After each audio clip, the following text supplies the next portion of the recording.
We should never let Myanmar forget what they did to the Rohingya.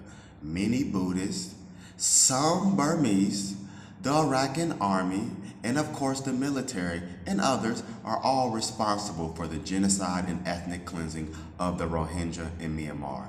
No one stood up for these people in Myanmar, and many of these people in Myanmar silently supported the removal of Muslims in Myanmar. How can Myanmar ask the world for help when Myanmar would not even help the Rohingya inside of Myanmar? According to Malaysia, Myanmar has agreed to take back many of the Rohingya refugees out of Malaysia and Bangladesh. But of course, Myanmar denies this because according to Myanmar, there are no Rohingya that belong to Myanmar.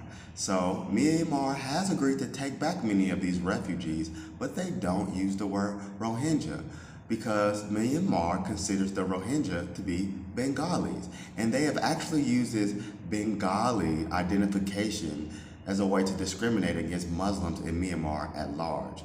So Myanmar actually often discriminates against Muslims. It's not just the Rohingyas, it's kind of Muslims in general. We all know that the Rohingya crisis in Malaysia has gotten out of control. And the Rohingya people don't have many legal options in Malaysia or in Myanmar because they are not a recognized ethnic group in Myanmar. So this is why a lot of the Rohingya turn to a lot of petty crime. Ask yourself, what would you do if you had to feed your family and you had no way to get a job? How long could you live on the streets or live in some shelter before you started turning to illegal ways to make money because you don't have any other options? Most of the Rohingya have been living in Myanmar for hundreds of years, but they are still not recognized as full citizens. In both Malaysia and Myanmar, the abuse towards the Rohingya is very frequent, but it is far worse in Myanmar.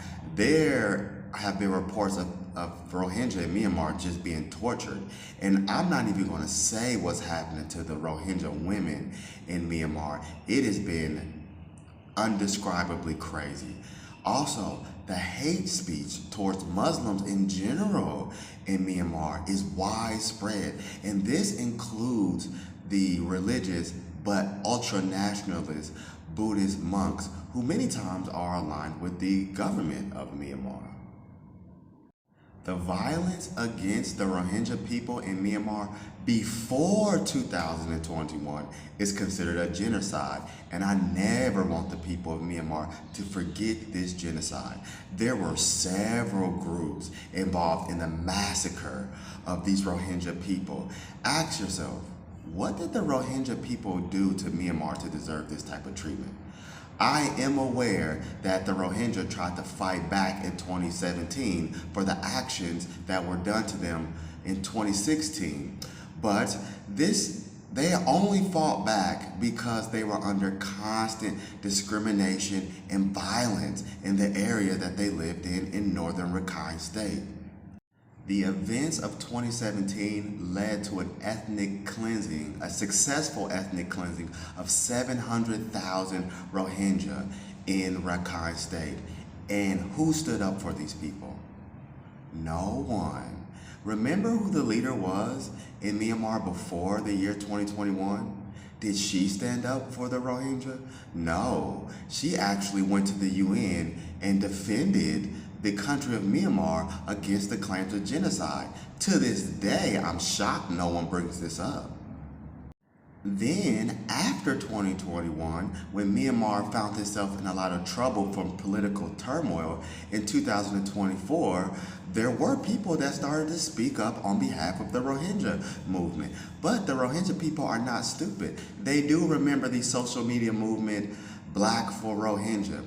But they were just being used as pawns because the same people who used to promote this Black for Rohingya movement were the same people who were silent during the genocide of Rohingya. So now these people wanted to start a movement to try to mobilize the Rohingya on their side against the government, but those same people would not stand with the Rohingya when the Rohingya needed help.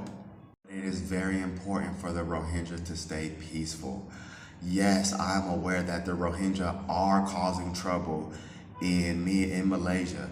Not all of the Rohingya in Malaysia are causing trouble, but too many are causing trouble in Malaysia. And we don't want this happen in Myanmar. For example, in Myanmar, there's an ethnic group called the ARSA. And in July of 2026, yes, July of 2026, this Rohingya armed group called the Arakan Rohingya Salvation Army, ARSA, attacked a military government stronghold in Rakhine, Myanmar. Did it work? No. Actually, as the battle continued between the ARSA and the government of Myanmar, the government of Myanmar won, okay? Pretty decisively, to be 100% honest with you. But this is not the way forward for the Rohingya, and I do not support the RSA, the ARSA, because I do not support violence in Myanmar. But even with all this bad news, there is some good news. First, the government of Myanmar has spoken about this topic, and they are agreeing to bring back as much as 300,000 Rohingya from Bangladesh, but only about 5,000 from Malaysia, although in the future is likely to rise. In May of 2026, the UN launched a joint response plan, JRP, that earmarked about 710 million US dollars for aid for the Rohingya and other refugee groups, but Rohingya was a large part of it. There's also a separate fund specifically for the Rohingya called the SERF, something like that. But these funds are actually concentrated mostly in Bangladesh. So if you're a Rohingya in Malaysia, it might be harder for you to access this assistance. Most of this assistance will probably go to Bangladesh. And I say all that to say this. I am not Muslim. And I don't even understand why Rohingya even have to be Muslim. Why you can't just drop Islam if that means it will save your life? But there's no excuse, no matter your religion, there's no excuse for the treatment of the Rohingya in Myanmar. I'm going to leave Malaysia out of this because the Rohingya don't come from Malaysia. They come from Rakhine State in Myanmar. We need to accept them as our brothers and sisters regardless of their religious background.